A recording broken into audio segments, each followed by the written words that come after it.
bagaimana elit-elit yang harusnya menjadi role model dalam penegakan hukum justru melanggar. Ya, Ketua KPK untuk pemberantasan korupsi jadi tersangka, Wakil Menhukam jadi tersangka dan kemarin masih ikut rapat di DPR.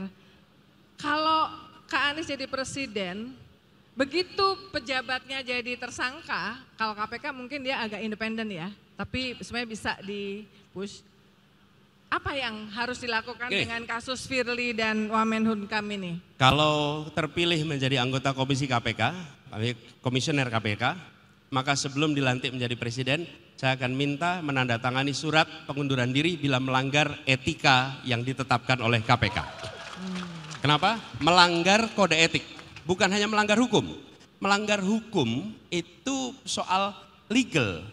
Kalau melanggar kode etik itu lebih tinggi daripada legal. Ini soal patut dan tidak patut. Dan kalau memimpin KPK, standarnya bukan legal atau melanggar apa tidak, aturan hukum. Standarnya adalah Anda menjunjung tinggi etika atau tidak. Karena ini adalah kepatutan. Nah, saya pernah menjadi ketua komite etika. Dan ini menjaga apa? Menjaga kepatutan sebagai KPK, komisioner KPK. Jadi saya akan minta tanda tangan itu. Jika melanggar pada kode etik, maka mengundurkan diri. Nah, ini perlu kita jaga. Jadi belum jadi tersangka hukum, baru kode etik, udah langsung. Kenapa? Karena ini adalah badan yang menjaga Republik ini dari korupsi-korupsi yang berdasarkan pada keserakahan. Korupsi itu 3, Kak. Ada orang korup karena kebutuhan, ada korup karena keserakahan, ada korup karena sistemnya menjebak. Nah, yang ditangani KPK adalah mayoritas yang karena keserakahan. Angkanya gede-gede tuh. Jadi saya melihat itu. Terus yang kedua, hukuman memiskinkan, perampasan aset harus segera ditetapkan.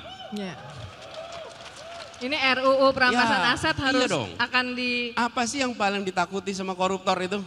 Miskin.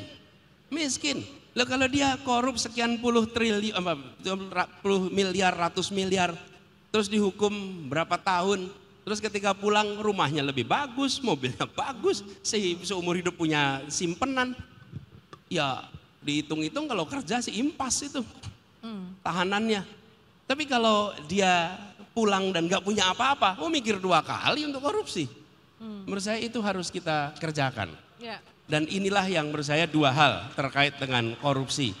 Dan bukankah kita reform 98 itu untuk menghilangkan praktek-praktek itu? Masa kita tegas saja sudah. Tegas saja itu dikerjakan, dan saya rasa dengan adanya ancaman yang menakutkan, maka itu bisa menjerakan. Oke.